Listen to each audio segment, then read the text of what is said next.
Assalamualaikum warahmatullahi wabarakatuh. Bismillahirrahmanirrahim. Nahmaduka ya ghafuru ya syakuru. Masalli wa sallim barik ala sayyidina maulana Muhammadin wa ala alihi wa sahbihi asma'in nama ba'du. Orang itu cara berpikir nuruti nafsu, itu yang bahaya. Makanya Quran ngeritik ara'aita man ittakhadha ilahahu hawa. Orang yang cara berpikir itu nuruti hawa nafsu. Kalau zaman Nabi, zaman sahabat, zaman ulama, itu enggak seperti itu. Sehingga cara berpikir itu mudah. Makanya kata Nabi, absyiru ya ma'syaral muslimin, kata. Kamu harus senang ya ma'syaral muslimin. Allah sekarang buka pintu langit yang sebelumnya enggak pernah dibuka. Dan Allah yubahi bikum malaikatah. Dan Allah membanggakan kamu kepada para malaikat. Kenapa? Umatnya Muhammad, umatnya Rasulullah Muhammad SAW, itu kalau sampean kepengen mati setiap saat itu baik, itu resepnya gampang kata Nabi. Addu faridotan wantadzoru ukhra. Jadi Allah memberitahu, ya Muhammad, umatmu ini luar biasa. Jadi misalnya tadi kita sholat subuh, ditanya, Bahak kamu sekarang ngapain? Nunggu sholat duhur ya. Setelah sholat duhur ditanya lagi nunggu apa asar. Sehingga faman kanat hijratuhu ila Allah wa rasulih fa hijratuhu ila Allah. Jadi kalau ya sudah ini tak ijazahkan. Kalau setelah salat subuh nunggu apa? Duhur. Setelah duhur nunggu. Sehingga ketika kita mati itu statusnya penunggu salat. Tapi kamu kan enggak miskin. Kenapa? Penunggu kaya. Ya itu enggak masuk surga itu. Penunggu kemapanan. Berarti kan menunggu sesuatu yang seleranya nafsu. Beda kalau penunggu sholat. Berarti kamu di dunia menunggu ritual ibadah. Maka di antara ijazahnya Nabi apa? Addu faridotan wantadzoru ukhra. Melakukan satu fardu. Kemudian kita menunggu tugas berikutnya. Jadi niati saja setelah subuh nunggu apa? Duhur. Setelah duhur, meskipun kita di perapatan. Apa? Nunggu asar. Ya. Tapi ya asar betul. Jangan nunggu tok pas asar. Enggak. Jadi sebetulnya umat ini gampang sekali.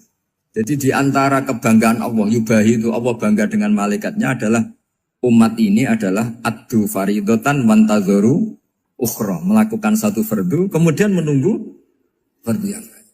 Dari mengkhidmati kampus, ingin mengkhidmati masyarakat. Dari satu masyarakat lokal Semarang menjadi sampai sekarang, sampai Banjarmasin. Unisula mau bikin kampus di sana, terus gitu. Dari satu tugas ke tugas yang lain. Makanya Islam diajarkan setelah satu tugas selesai, faida faruh tafan sok. Jadi sehingga hidup kita itu dinamis. Dari satu kebaikan menunggu kebaikan lain, dari satu kebaikan menunggu. Sehingga hidup kita ngapain? Nunggu satu kebaikan. Ini sudah masuk faman kanat hijratuhu ila Allah wa rasulih, fa hijratuhu ila Allah wa rasulih. Sehingga bayangkan kalau kita direkam Allah, Gusti kula ampun mati nak dereng sugih. Wis melarat puluhan tahun. Sakit, nunggu sesuatu sing sifatnya nafsu, kok pengen sugih. Sugih tok aja cukup. Tahu buruh wong sing tahu ngenyekne lho, itu kan urung-urung wis dendam. Saya belum mau mati sebelum kaya dan buruhkan orang yang pernah melecehkan saya. Wis ngono akhirnya mati urung sugih. Berarti wis fakir matine hasud. Mau itu ngenes dunia akhirat kan kira-kira seperti itu. Kamu santai aja kalau fakir berarti meringankan hisab karena ada banyak harta. Yang mau dihisab papanya tidak punya apa-apa. Jadi saya mohon sekali ya, Islam itu mengawal kebahagiaan. Sebab itu sampai bahagia itu menjadi perintah Islam, qul bi fadlillah wa bi rahmatihi fa bidzalika falyafrahu. Karena dengan bahagia bi taat diharapkan orang Islam itu tidak bahagia atau cari kesenangan lewat jalur mas. Sehingga ciri utama wali apa? Ala inna awliya Allahi la khaufun alaihim walahum yahzanun. Sehingga ulama dulu itu rileks-rileksnya. Termasuk yang saya ceritakan tadi, Imam Ahmad, Imam Syafi'i. Itu melihat apa saja rileks. Ya tadi kalau disenangi orang ya barokah, punya kawan kebaikan. Nak dineng ya barokah dineng di gedingi tonggo rada utang, ranjuk tulung gitu. Jadi rileks saja. Masyhur itu Imam Syafi'i ngendikan waman asaa ilaika faqat atlakoka. Orang yang berbuat buruk sama kamu, hakikatnya adalah membebaskan kamu. Atlako itu apa? Membebaskan. Enak gak jadi hidup gitu? Kalau kamu kan enggak, Kok gedeng aku salahku apa? Malah kamu ujub tuh, orang kok gak tahu salahnya. Kamu jadi suami, istrinya ngomel, kurang apa saya sebagai suami? Ya kurang banyak, ndak ganteng, ndak kaya, ndak ini. Malah kalau diterangkan malah parah toh. Ya sudah rileks saja, kalau dia ngomel ya tadi, alhamdulillah dapat pahala tanpa apa? Biaya. Terus ngomel kan butuh energi, paling yang ndak kuat 3 jam. Nanti juga berhenti apa? Terus ambil nilai positifnya, misalnya ngomel sama suaminya, bagus lah. Kalau ngomel sama tetangga malah kayak apa gitu aja udah. Jadi ulama dulu itu gampang sekali melihat hidup. Rasulullah ya gitu, melihat hidup tuh gampang saja. Ketika tanya, ya Aisyah apa ada sarapan? Tidak ada ya Rasulullah, ya sudah saya tak puasa. Jadi enteng saja. Kadang-kadang beliau ingin puasa, ya puasa sunat, ada sarapan nggak jadi puasa. Rileks. Nabi itu rileks. Kalau ngajari kebaikan juga rileks. Nah sekarang itu banyak orang yang karena mungkin kurang baca. Islam itu kayak menjadi aturan yang bengis, yang repot, yang mengekang. Itu tidak seperti itu. Yuridu wa bikumul yusra, wala yuridu bikumul usra. Allah menghendaki agama ini mudah. Sehingga ada sahabat di Imami Mu'ad itu baca Baqarah. Sahabat ini pekerja petani. Mufarokoh ditinggal. Ketika Mu'ad lapor, ya Rasulullah ini ada orang munafik. Tengah-tengah sholat mufarokoh saya ditinggal. Yang disalahin itu tidak yang tinggal tapi Mu'ad. Afattanun anta ya Mu'ad. Kami itu tukang fitnah. Masa ngimami petani pakai surat Baqarah. Jadi yang disalahkan ini imamnya. Kalau kamu jadi imam sholatnya ya yang cepat. Makanya terus banyak orang kecepatan karena tadi. Jadi Nabi itu enteng sekali. Jadi apa ya, Nabi itu beda dengan yang kita bayangkan beda. Nabi pernah ngaji di masjid, kemudian ada tetangga lewat pakai cangkul ke kebun. Semua sahabat gerutu. Ini orang tidak benar, ada Nabi ngaji ditinggal saja ke kebun, tidak ikut ngaji. Jawabannya Nabi tidak, itu bagus itu ikut sunnah saya. Kenapa ya Rasulullah? Dia kerjanya nyari halal. Dan untuk menghidupi keluarganya itu juga ajaran saya. Sehingga yang ngaji ya ajarannya Nabi, yang nggak ngaji karena kerja mencukupi keluarga juga ajarannya Nabi. Segampang. Oh, kalau kayaknya kamu kan, wes gak roh akhlak kan gitu. Nabi rileks saja Nabi. Sampai bisa lihat itu di bab Fadhailul Kasbi. Makanya ini penting sekali supaya orang itu berpikir Islam atau mendakwakan Islam itu berdasar sanad. Ya, yang muttasil yang pernah dilakukan Rasulullah SAW. Sesuatu yang dilarang Allah itu pasti madharat. Maka untuk melarang seseorang bergantung sama narkoba misalnya atau hal-hal yang bahaya pada fisik, itu satu tentu bagi ahlullah, tentu karena takut Allah.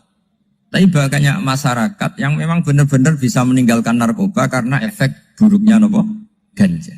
Bahwa itu mengakibatkan sakau, mengakibatkan tidak sadarkan diri, mengakibatkan kebangkrutan ekonomi macam-macam. Sehingga mereka benar-benar benci sama yang namanya narkoba. Jadi di antara manhajul Quran itu kalau mentakbih, memburuk-burukkan maksiat itu mesti dikritik innahu kana fahisyah. Innahu kana fahisyata wa makta wa sa'a sabila.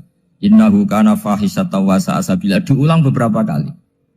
Sehingga dibutuhkan kecakapan untuk menganggap satu hal yang buruk itu fahsyah, sesuatu yang enggak rasional, sesuatu yang tidak positif, sesuatu yang pasti berdampak negatif.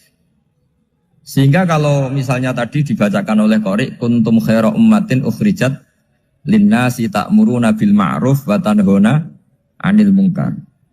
Untuk berhenti dari kemungkaran itu satu takbihun litil kal mungkar atau litil kal mungkarat, bahwa mungkarat itu kita cap, kita stigmasi bahwa itu buruk sekali. Seperti Nabi mengajarkan pemuda tadi, masa kamu suka ibu kamu digitukin lelaki lain, putri kamu, bule kamu, bude kamu, sehingga orang ini pikirannya termindset betapa buruknya zina.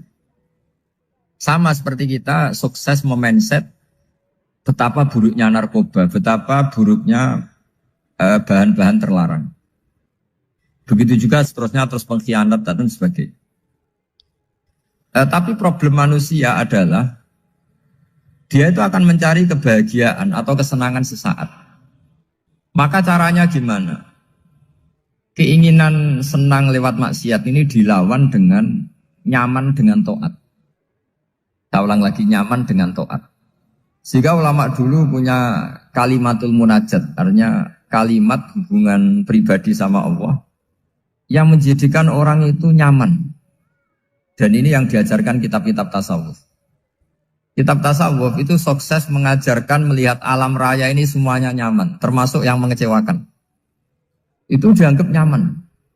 Saya berkali-kali mengajarkan ilmu ini karena ini musalsal ila Rasulillah SAW.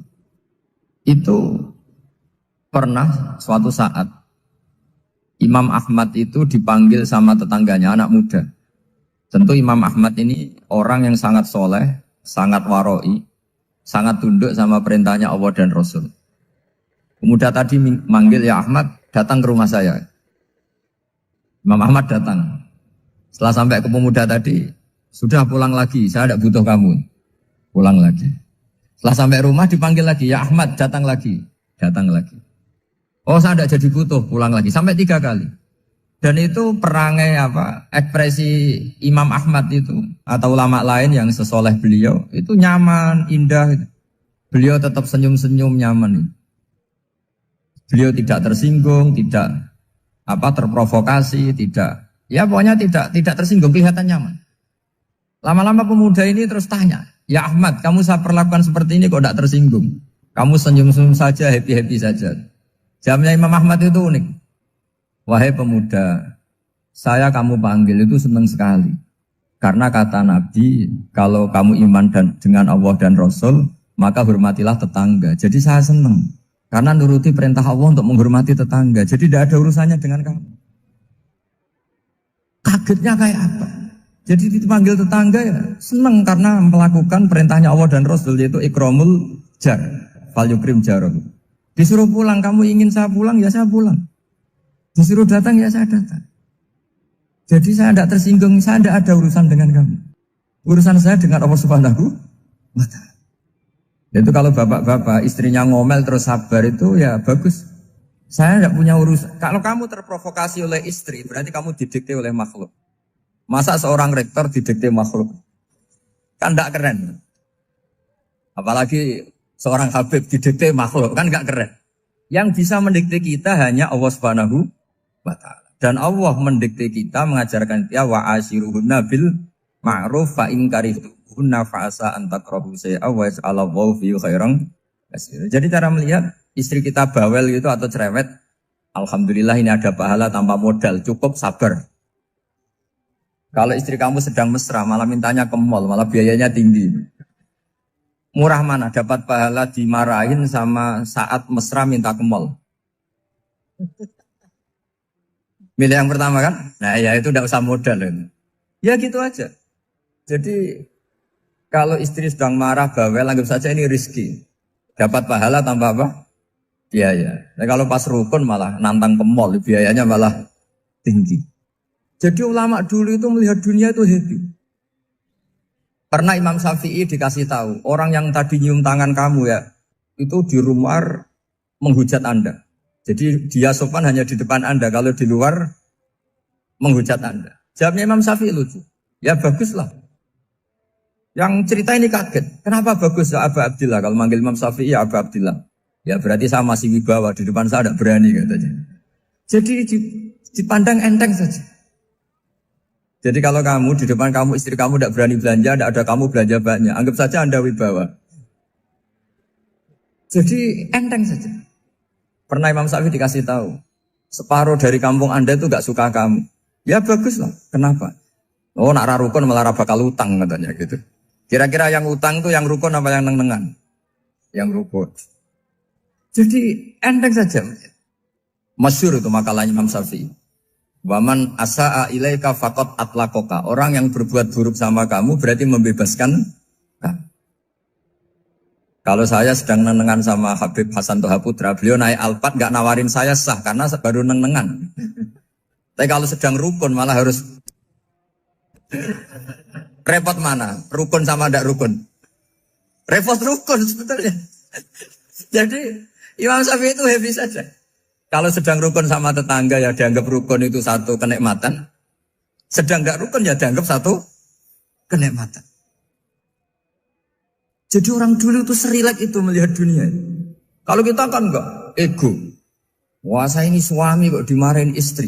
Wah ini egonya bangkit. Padahal egonya bangkit itu ada kebodohan di situ. Yaitu seorang rektor didikte seorang istri, seorang makhluk. Apalagi kalau Anda daftar wali itu tidak akan jadi wali. Ini wali kok tunduk sama makhluk. Karena didikte apa?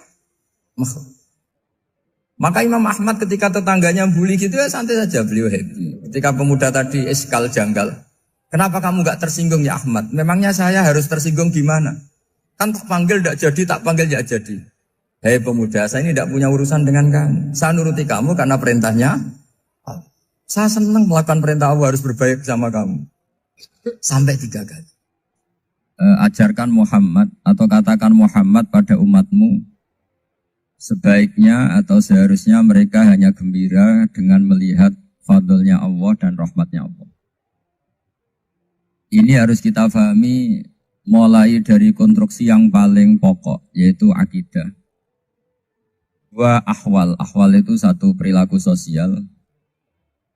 3 mutammimat, sesuatu yang tidak pokok, tapi kita butuhkan dalam mengawal hidup ini. Saya beri contoh, itu sampai maksiat, itu karena cari kesenangan. Misalnya baru penat itu, ingin seneng, ada orang yang macam-macam lah, ingin melihat maksiat, apa itu pornografi, apa nyabu, apa macam-macam. Itu sebetulnya agama punya konsep yang luar biasa, yaitu seharusnya seseorang itu gembira. Gembira dengan ketaatan.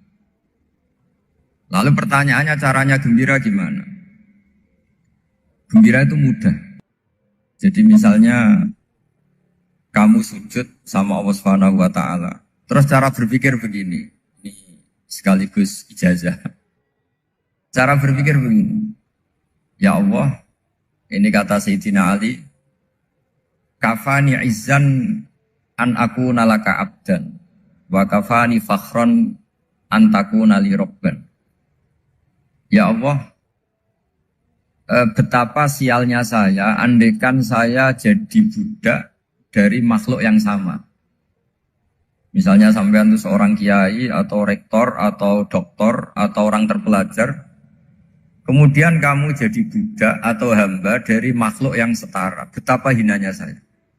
Maka kata Sayyidina Ali, ya Allah saya ini cukup bahagia, cukup bangga. Karena jadi budak, jadi hamba dari zat yang super atau yang maha super. Jadi kok Allah Subhanahu wa ta'ala. Sehingga ada kebahagiaan yang luar biasa karena menjadi hambanya Allah Subhanahu wa ta'ala.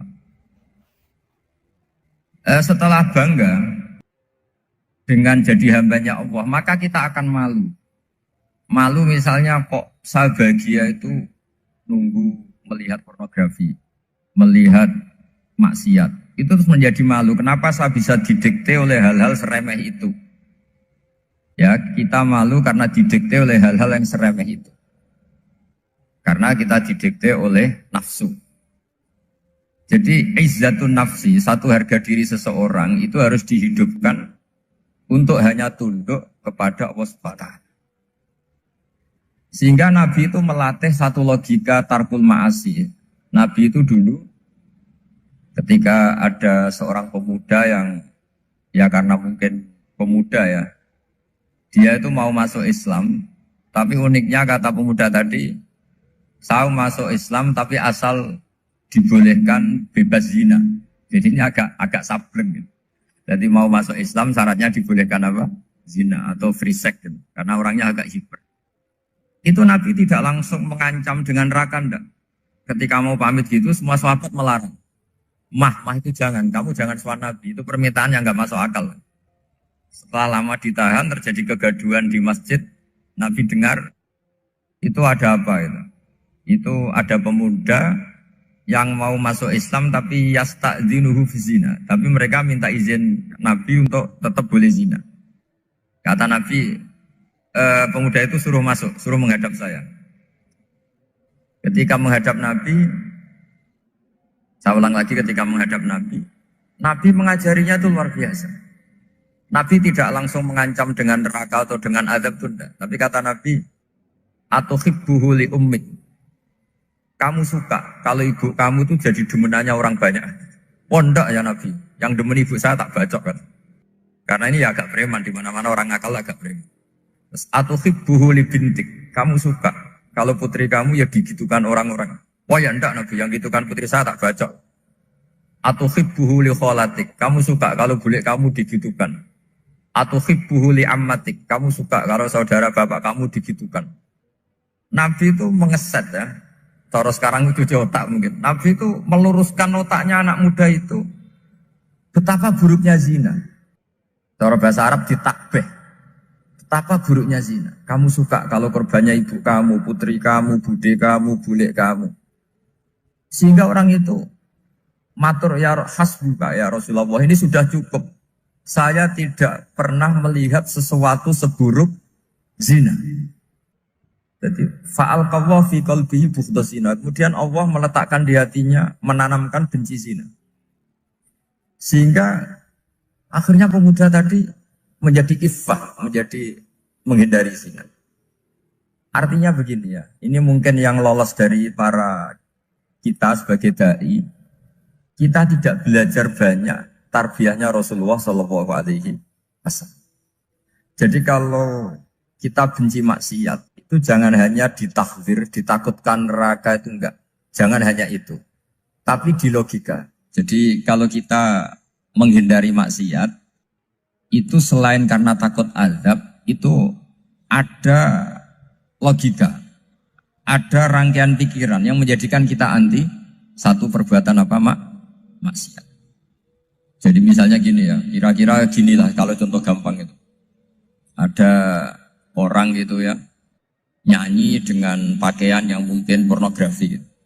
Mungkin pemuda-pemuda ingin melihat itu, tapi bisa diobati gini. Kok enak dekne mergawe kok tak bayar, ya aku kehilangan duit. Meskipun dengan logika yang agak serampangan, yang penting menjadi kita ini punya harga diri untuk tidak tergantung hal-hal seperti itu. Sehingga Nabi itu cara menggambarkan tadi mulai atuhibbuhu li ummik, kalau ibu kamu jadi demenannya orang lain. Pemuda tadi bilang yang demen ibu saya mau saya bunuh. Ditambah lagi atuhibbuhu li bintik. Bagaimana kalau korbannya putri kamu, bule kamu, bude kamu. Sehingga terus si pemuda tadi betapa buruknya zina. Betapa murahnya zina. Akhirnya pemuda tadi alqawwa fi qalbi bughdha zina. Terus kemudian pemuda tadi itu sangat membenci dengan apa? Berzina. Nah, pikiran-pikiran seperti ini harus kita tanamkan. Harus kita tanamkan supaya orang itu benci melakukan maksiat. Karena satu memang takut suhtullah, takut dibendu Allah atau dibenci Allah. Dua memang logika kita mengarahkan tidak maksiat. Saya beri contoh ya betapa pentingnya mindset ya, cara berpikir. Orang itu menjadi kikir itu karena nganggap hidup itu lama dan uang itu penting. Kalau zaman Nabi itu sederhana kalau melihat hidup. Pernah suatu saat Nabi itu punya jatah makan. Karena Nabi itu hidupnya juga pas-pasan. Jadi Nabi itu unik. Beliau di satu sisi kaya raya, bisa ngurmat Abu Hurairah, Ammar, Suhaib. Ashabu Sufa itu dirawat Nabi semua. Itu kan kaya, bisa merawat sekian orang. Tapi di sisi yang lain untuk pribadinya beliau miskin. Kadang nggak bisa makan hari itu. Tapi di saat yang sama bisa merawat Ahlus Sufa. Jadi keliru kalau orang hanya cerita Nabi itu miskin, untuk makan dirinya aja susah. Itu keliru. Kelirunya kalau tidak diteruskan, tapi Nabi mampu menghidupi Ahlus Sufa. Singkat cerita jatah makannya Nabi itu dikasihkan orang ketika Nabi tanya, ya Aisyah, makanan jatah saya di mana?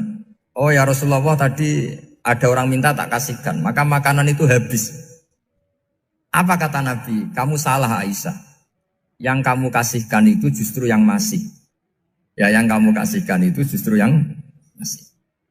Sehingga Nabi menganggap, makanya Nabi terus ngendikan. Ya kalau mukhatabnya lelaki ya kira-kira begini. Wahallaka min malika illa ma akalta fa'afnaita walabista fa'ablaita. Tersanya watasaddaqta fa'abqaita kata Nabi. Harta kamu ya kamu makan, kemudian ke WC, jadi kotoran, atau punya pakaian mewah nanti rusak. Wa tasaddaqta fa abqaita. Ada yang kamu sedekahkan, yaitu yang abadi sampai akhir. Sehingga banyak pengusaha yang mencintai saya setelah tak ajari hadis itu, misalnya punya uang 1 miliar karena dia spekulan atau pedagang rawan bangkrut, disedekahkan ke masjid 50 juta, yaitu yang abadi. Jadi kalau suatu saat bangkrut, dia masih punya uang 50 juta di akhirat. Jadi Nabi itu mengajari sedekah itu apa? Ya sedekah itu pengabadian uang. Kalau kita kan enggak, bilang sedekah itu nguras uang. Itu pikirannya setan, dan pikirannya orang Islam. Itu cara berpikir setan, bukan cara berpikir umat apa? Sehingga Sayyid Ali Zainal Abidin itu kalau ada orang minta, kemudian beliau ngasih, itu beliau bilang gini, marhaban biman hamala zati ilal akhirah. Matur nuwun nggih jenengan sembeto sangu kula nate. Jadi dianggap teller saja. Orang yang minta uang beliau itu dianggap tukang nyatet bank ini. Karena sudah ditabungkan. Ya sudah. Kalau kita kan enggak, wah pengemis tuh ganggu gini-gini. Kecuali pengemis profesi ya, mungkin kita agak-agak enak. Mari zaman akhir tuh ada pengemis apa? Profesi. Jadi repot teman. Terus tak beri contoh lagi kebahagiaan ketika kita milih Islam moderat. Islam kita diajarkan guru-guru kita, utamanya oleh guru kita Mbah Maimun. Saya juga sering ketemu beberapa ulama dunia, termasuk Habib Umar. Saya juga ikut sowan ke sini pas beliau sama Habib ini Hasan Toha Putra di sini sama orang-orang moderat. Itu cara berpikir juga luar biasa indah. Beliau pernah cerita ya, beberapa ulama lah, banyak yang cerita itu. Saya pernah diceritani seorang alim ketika ada orang ekstremis itu mau ngebom di tempat maksiat. Kebetulan yang maksiat itu kebanyakan ya orang Islam. Karena di negara yang mayoritas Islam. Ditanya sama Syekh Sa'rawi. Syekh Sa'rawi itu mufassir top di mana? Mesir. Ini mau tak habisin karena mereka orang Islam kok maksiat terus. Terus ditanya sama Imam Sa'rawi.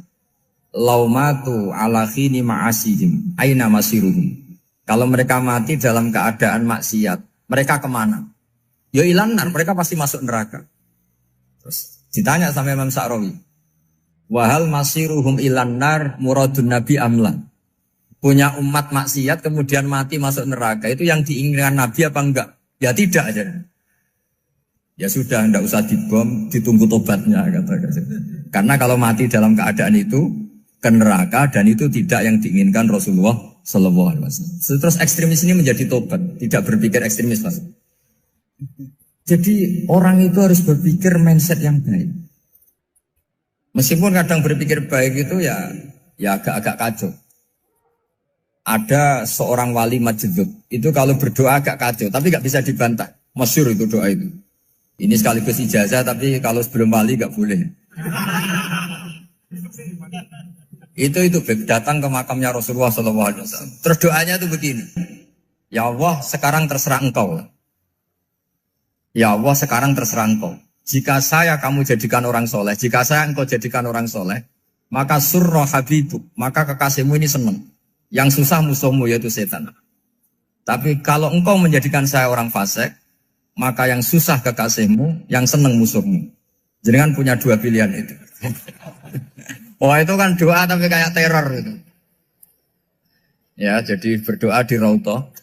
Wah itu mesti mandi itu karena agak-agak maksa Tuhan itu.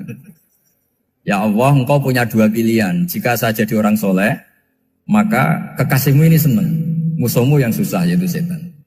Tapi jika saya jadi orang fasik, maka musuhmu yang senang, kekasihmu yang susah.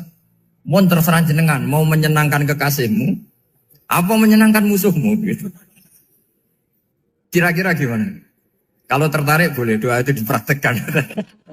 Tapi kayaknya kalau copy paste itu gak keren, apa? Jadi dulu orang itu muamalah sama Allah dan Rasul itu rileks. Rileks itu nyaman karena ya tadi qul bi fadlillah wa bi rahmati fa bidzalika falyafrah. Sehingga Imam Izzuddin bin Abdissalam itu ngendikan innalladzina yarmunal muhsanatil ghafilat. Di antara kebaikannya ibu-ibu atau mbak-mbak ini harus berstatus ghafilat. Perempuan-perempuan pelupa. Ghafilat itu pelupa. pelupa dari kenikmatan maksiat sehingga mereka in dengan taat. Misalnya ada ibu-ibu atau mbak-mbak atau juga bapak-bapak tahajud, kemudian nyaman dengan tahajud itu. Kira-kira terbersit enggak ingin maksiat? Enggak kan, karena sudah nyaman dengan tahajud, dengan taat. Maka dibutuhkan kenyamanan dalam beribadah. Sebab itu ala bidzikrillahi tatmainnul qulub. Makanya saya termasuk kiai yang setiap ngaji itu happy, seneng. Karena ini untuk kampanye, seneng dengan ngaji, dengan taat itu sudah luar biasa. Kayak apa kalau mereka senengnya kalau nunggu melakukan maksiat. Jadi termasuk bentuk perlawanan kita terhadap maksiat adalah usahakan kamu tuh bahagia, seneng dengan taat. Istiqnas billah, mu'anasah billah, farah billah, itmi'nan tumaknina billah. Sehingga ini mencukupkan kita tidak berkebutuhan maksiat. Meskipun kita ya manusia, pasti suatu saat atau sudah pernah maksiat. Serasa diceritakan lah, itu mesti gitu. Lah orang-orang dulu itu orang yang sukses mengelola bahagia ma'allah wa billah walillah. Jika wali-wali dulu itu jadi wali itu tidak mesti karena ibadahnya banyak, itu tidak. Mereka orang yang ibadahnya itu biasa. Biasa-biasa sekali. Ulama-ulama dulu ibadahnya biasa sekali. Tapi qulubuhum ma'allah, hatinya itu ma'allah. Itu ada seorang wali, itu jadi wali, Umar bin Abdul Aziz, yang dikenal khamisul khulafa. Khamisul khulafa. Di luar khulafa Rasyidin 4, di antara yang soleh adalah siapa? Umar bin Abdul Aziz. Itu ketika mau meninggal, itu senangnya bukan main. Itu semuanya nangis, beliau senang. Terus tanya, kenapa kamu senang? Memangnya saya kalau mati itu kemana aja? Ila khairi madhubin ilah, ke zat terbaik. Dibang urip mbek kowe bulet atau mbek arhamur rahimin ya. Yaitu Allah Subhanahu. Jalaluddin Ar-Rumi ketika mau meninggal itu muridnya nangis semua, beliau marah. Kamu harusnya pesta karena saya mau ketemu kekasih saya, malah kamu tangisi, goblok sekali kamu katanya. Jadi orang-orang dulu itu luar biasa. Karena tadi mereka tidak ingin ketemu Allah itu dianggap problem. Harus sesuatu yang membahagiakan. Makanya wali-wali itu kalau berdoa begini. Wa khairu ayyami yauman alqa fih, dan jadikan hari terbaikku adalah hari ketika saya ketemu engkau ya. Pernah dengar doa itu? Wa khairu ayyami yauman alqa fih, dan hari terbaikku adalah hari saat ketemu engkau. Aman kan enggak? Sampai mati ku wedi. Saya tidak tahu wedi dosa apa wedi Israel apa wedi malaikat siapa? Mungkar Nakir. Sebenarnya tidak perlu seperti itu. Karena cara pandang Nabi itu ini bisa dipraktekkan. Kalau kamu orang baik, mati artinya apa? Ya baik. Karena husnul khotimah. Kalau kamu orang yang buruk, itu kata Nabi, anggap saja mati itu akhir dari keburukan kamu. Nah, aku urip terus, malah maksiat terus. Maka Nabi itu kalau ngajari kita berdoa gini, Allah maj'alil hayata ziyadatan li fi kulli khairin wal mauta rohatan li min kulli syarri. Ya Allah, kalau saya hidup, ya anggap saja ziyadah fi kulli khairin, berpotensi nambahi kebaikan. Kalau saya mati, anggap saja ini akhir dari segala keburukan. Maka saya berkali-kali, banyak tradisi ulama-ulama NU, ulama-ulama pesantren, ya ada hanya NU, pokoknya ulama-ulama alim. Itu kalau ada orang mati, orang nakal gitu mati, ini saya gitu. Itu hadirin mesti gak terima. Wapi nanti wong wakal. Tapi dipaksa sama kiainya, saya gitu. Lama-lama dipaksa. Saya gitu. Padahal yang ngatine kiai, wis ra iso maksiat meneh, wis saya gitu. Karena dengan mati berarti saya sudah tidak bisa maksiat lagi. Jadi Nabi melihat hidup dan mati itu segampang itu. Kalau al-hayata ziyadatan li fi kulli khairin wal mauta rohatan li min kulli syarr. Coba kita ke depan itu kan ada potensi zina, potensi korupsi, potensi maksiat. Yang bisa menghentikan potensi itu apa coba? Mati ya, udah pintar ya. Sudah maju berani mati. Berani. Tapi jangan di sini ngel-ngelo panitia. Artinya yang selama ini kita risau dengan kematian, dengan apa? Nabi ngajari kita tadi. Allah mas'alil hayata ziyadatan li fi kulli khairin wal mauta rohatan li min kulli syarr. Ya Allah, jadikan hidup ini sebagai bekal menambah kebaikan. Dan suatu saat kalau saya mati, semoga itu akhir dari segala keburukan. Jadi artinya Nabi itu ngajari kita itu positif terus. Sama seperti ulamanya tadi. Nak lagi rukun mbek tonggo ya sanggep ae kanca keapian. Nak nenengan ben ra utang tenan. Jadi pokoknya penak terus itu. Nak bojo lagi ngamuk, alhamdulillah gak ngajak belanja. Nak pas rukun ya alhamdulillah kok lagi rukun. Jadi gampang semua. Makanya ada seorang alim itu ngendikan begini, ada yang tanya. Saya tuh dulu ketika kaya, teman saya sering main ke saya. Setelah saya miskin gak ada teman-teman yang ke saya. Dikira si Habib ini kebetulan orangnya Habib itu mendukung keluhan dia. Ternyata enggak. Si orang alim itu bilang gini, malah bagus toh gitu. Kowe wis melarat buruhe wong. Ya sudah kamu miskin, buruhnya orang lain. Misalnya tukang manol di pasar atau tukang becak. Kemudian teman-teman kamu datang, malah kamu malu tuh jadi tontonan. Bagus kalau mereka lupa, pas kamu miskin tidak ada yang lihat katanya. Jadi apa ya, dianggap enteng saja gitu. Akhirnya orang ini nggak jadi ngeluh. Selama ini kan kita ngeluh ya, ketika miskin teman-teman nggak datang. Coba kalau mereka datang pas kamu buruh bikin botol di orang lain. Mantan bos buruh, malu gak? Milih datang kepada? Dah lah, sudah bener itu.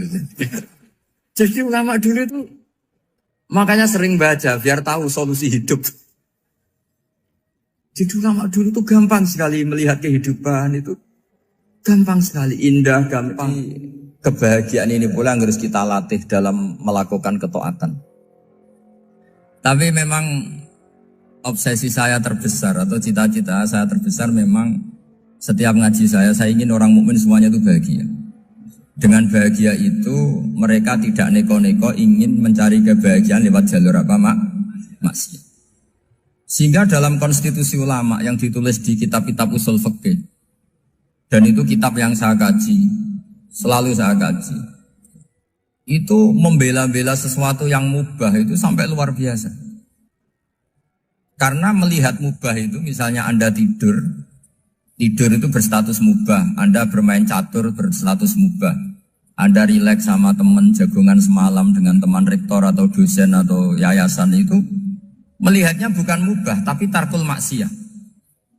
Misalnya saya semalaman asik musamaroh itu jagongan malam sama Habib Toha Al-Munawwar. Itu awang hitungnya bukan, wah ini jagongan kalau tidur tidak penting tuh enggak. Malam itu bahak tidak ke dugem, tidak ke tempat maksiat. Sehingga ada ulama yang mengatakan mubah itu enggak ada. Saya ulang lagi, mubah itu tidak ada. Kan umumnya ulama bagikan wajib, ya kan, haram gitu. Terus diantaranya mubah, sunat, makruh. Ada ulama yang mengatakan mubah itu tidak ada. Kenapa? Logikanya begini, itsma min mubahin illa wa yatahaqqaqu bihi tarku haramimma. Karena ada mubah yang Anda lakukan kecuali saat itu pasti ditinggalkannya sebuah keharaman. Misalnya Anda sedang jagungan sama istri di luar, di rumah, asik di rumah semalaman. Mungkin bahas hal-hal yang ringan. Mungkin melihat sinetron atau apa yang ringan. Tapi di situ terjadi Anda meninggalkan ke tempat-tempat maksiat. Sekarang ninggal maksiat itu wajib apa mubah? Wajib. Padahal Anda sedang melakukanmu. Nah itu dicatat oleh Allah itu tarkul haram, meninggalkan keharam. Jika masyhur dalam cerita wali-wali itu, Abu Yazid yang seperti itu ibadahnya pernah tanya, ya Allah lalu yang makomnya orang seperti saya siapa? Karena beliau semalaman ibadah terus. Sama Allah dijawab, ya yang tidur di pinggir kamu itu. Abu Yazid, lu kok bisa ya Allah? Dia kan tidur terus. Ya kan dia tidur berarti meninggalkan keharaman. Ngomong sing potongan tukang maksiat itu apik turu apik melek kira-kira. Apik turu. Timbang sama nak melek pola wis turu ae kira-kira gitu. Jadi gak usah dipaksa tahajud, dipaksa qiyamul lail itu. Iya kalau qiyamul lail. Kalau dapat informasi, kesini ikut saya terus katut kan repot. Jadi perlawanan terhadap maksiat itu sebetulnya gampang dalam Islam karena tadi nggak ada sesuatu yang mubah kecuali saat dilakukan berakibat meninggalkan keharaman. Mudah sekali. Jika banyak orang jadi wali itu karena melakukan mubah. Itu ada orang jadi wali itu karena sering makan. Ya makan-makan biasa itu. Karena ketika makan, ya Allah, betapa doifnya saya. Katanya saya presiden, katanya saya rektor, saya kiai. Ternyata kalau nggak makan tuh lemes. Apa hebatnya makhluk yang bergantung makhluk yang lain, yaitu makanan. Nah karena seperti itu terus dia al-laja ilallah, terus dia sungkeman ning Allah. Betapa lemahnya saya.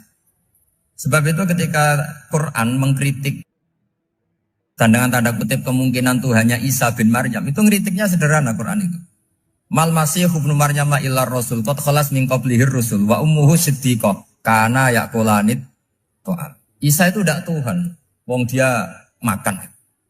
Kamu kebayang nggak misalnya punya Tuhan, wah tadi Tuhan mampir ke rumah saya, dia lemes. Setelah tak kasih makan sehat lagi gitu. Itu kan nggak kebayang. Gitu. Tapi Tuhan marung di rumah saya, lemes tak gratisin, kayaknya tidak punya uang gitu. Setelah makan, wah gairah lagi. Kebayang nggak punya Tuhan seperti itu. Sehingga Quran kalau gojlok sederhana, karena yaqulanit ta'am. Sehingga wali-wali itu kalau makan itu sadar lemahnya dirinya, betapa dirinya tergantung makanan. Sesuatu yang tergantung itu artinya tidak hebat, tidak Tuhan. Jadi untuk menjadi wali, untuk menjadi dapat ridhonya Allah itu sebenarnya sederhana. Termasuk ada cara jadi wali yang agak kacau, tapi ini ya benar, asal niatnya benar. Misalnya Unisula besar, ya kurang besar lagi. Kita sudah punya uang, kurang banyak uang lagi. Itu Nabi Ayub. Itu kan seorang nabi. Pernah diuji, oh ini ada di Sahih Bukhari. Nanti kamu tanya, hadisnya Sahih enggak? Ini ada di Sahih Bukhari. Kadang orang kota itu aneh. Enggak ahli hadis tapi tanya, Sahih enggak? Padahal andai kan dibodohi Sahih, ya ngandel saja. Jadi kadang ya aneh. Oh enggak tahu kok tanya. Itu Nabi Ayub itu sudah kaya, pas itu sudah kaya. Bukan cerita yang masih miskin, memang sudah kaya. Beliau di kamar dihinggapin satu belalang dari emas. Setelah belalang itu dikejar, ternyata yang jenis itu buahnya semuanya dari emas. Ngambil sana sini, ini yang kesak ini dipenuhin, saku ini dipenuhin, sampai buahnya. Sama Allah digojlok. Kamu itu nabi saya. Kenapa kamu mengumpulkan harta sebanyak itu? Kamu itu nabi saya kok rakus? Jawabannya, ya Allah, siapa yang bisa kenyang dari rahmatmu? Gitu. Ya, jadi kalau kamu punya uang 1 miliar, kok ingin 1 miliar 100, ingin 1 miliar 200, itu cara ngitung bukan uang. Ya Allah, siapa yang bisa kenyang dari rahmatmu? Karena rahmat Allah tidak terbatas, sudah Gusti tenang saja. Meskipun saya gini, rahmat Anda tidak akan habis.